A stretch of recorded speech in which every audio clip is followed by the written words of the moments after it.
Bismillahirrahmanirrahim. Saya Hartoko Edo, Semarang Tour Guide.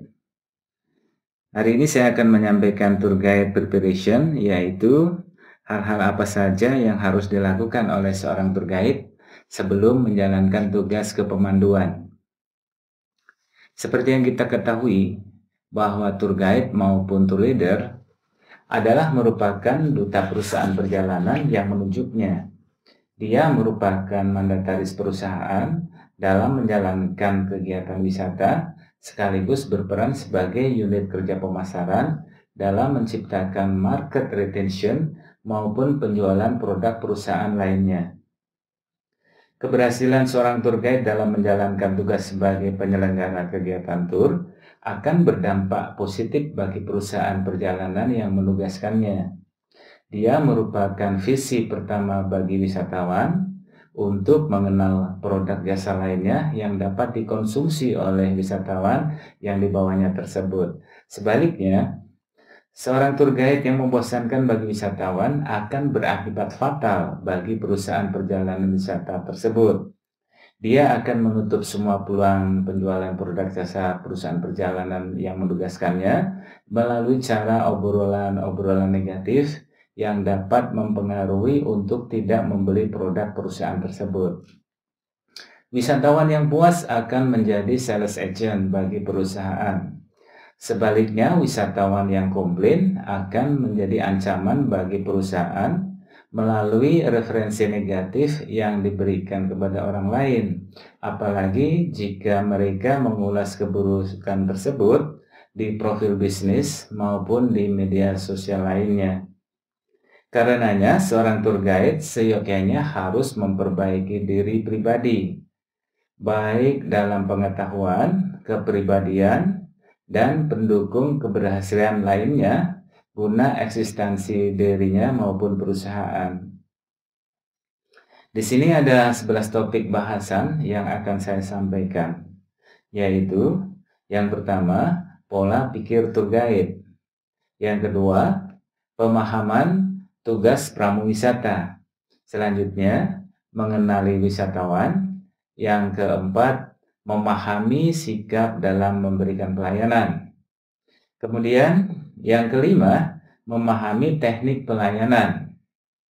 Dan yang tidak kalah penting adalah materi things to do, things not to do, dan peralatan maupun perlengkapan tugas seorang tour guide.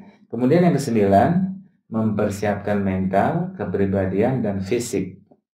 Yang ke-10, mengerti betul penggunaan tour fund. Yang ke-11, cross-check booking all komponen industri sebelum melaksanakan kegiatan. Dari 11 topik bahasan, akan saya ulas satu persatu, meskipun tidak secara tuntas pada video kali ini. Saya akan membahas topik bahasan yang pertama, yaitu pola pikir tour guide.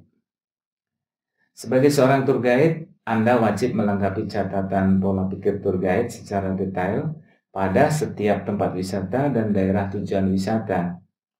Catatan tersebut nantinya akan disampaikan kepada wisatawan sebelum dan selama perjalanan wisata berlangsung. Antara lain, ada 11 poin ya. How to get there. Yang kedua, travel formalities. Kemudian, what to do, what to buy, what to enjoy, what to eat and drink, where to stay, how long, how much, best time to, kemudian how to suggest.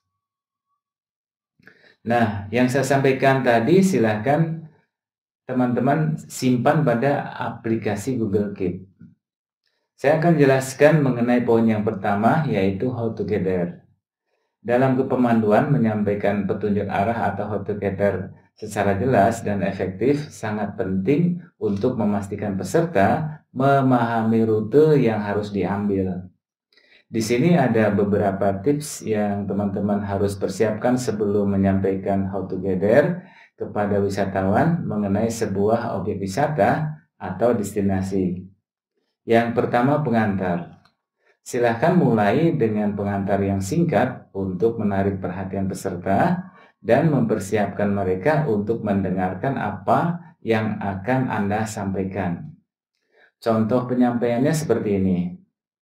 Baiklah, izinkan saya minta waktu untuk menjelaskan bagaimana cara kita menuju, sebut nama tujuan. Kemudian yang kedua, berikan gambaran umum tempat wisata yang akan dituju. Sebelum masuk ke detail, berikan gambaran umum mengenai rute yang akan diambil. Contoh penyampaiannya seperti ini.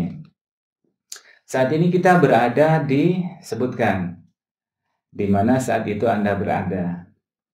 Kemudian dilanjut, perjalanan kita menuju ke tujuan akan melewati beberapa tempat atau landmark sebagai berikut, sebutkan, dan akan memakan waktu sekitar, sebutkan perkiraan waktunya. Yang ketiga, gunakan dan bagikan peta tujuan wisata. Nah, di sini perlu teman-teman kerjakan, yaitu menghubungi pengelola daya tarik atau atraksi wisata untuk minta peta atau denah lokasi wisata. Selanjutnya, denah tersebut dikopi untuk dibagikan ke peserta wisata. Contoh penyampaiannya. Sekarang mari kita buka peta atau denah lokasi tempat wisata tujuan yang pertama. Sudah semua? Ini kita memberikan suatu pertanyaan, tujuannya adalah untuk meminta feedback. Kemudian kita lanjut. Dari lokasi parkir kendaraan, kita akan berjalan menuju ke toilet yang berada di sebelah titik-titik, sebutkan ya. Selanjutnya silahkan menuju ke pintu masuk utama dan tunggu saya untuk melakukan proses pembelian tiket wisata. Lanjutkan. Kunjungi wahana wisata yang paling Anda minati dulu. Tujuannya adalah agar waktu kunjungan Anda tidak molor. Setelah itu silahkan nikmati fasilitas lainnya. Nah, kemudian untuk yang terakhir adalah how to gather, adalah verifikasi pemahaman. Verifikasi pemahaman, saran saya gunakan bahasa yang sederhana dan mudah dimengerti. Pastikan peserta memahami petunjuk yang Anda berikan dengan mengajukan feedback atau pertanyaan atau meminta mereka mengulangi petunjuk. Contohnya seperti ini. Apakah semua jelas sejauh ini? Dan apakah ada yang ingin ditanyakan Bapak dan Ibu? Oke, kita ulangi ya. Coba tolong dijawab serentak. Kemana kita setelah berhenti dari tempat parkir? Nah, ini adalah feedback, di mana kalau mereka mendengarkan pasti bisa menjawab dengan benar, yaitu menuju ke tempat toilet, dan menuju pintu utama, dan menunggu trader membagikan tiket wisata. Demikian penjelasan mengenai how to gather. Selanjutnya untuk travel formalities, silahkan ikuti video selanjutnya.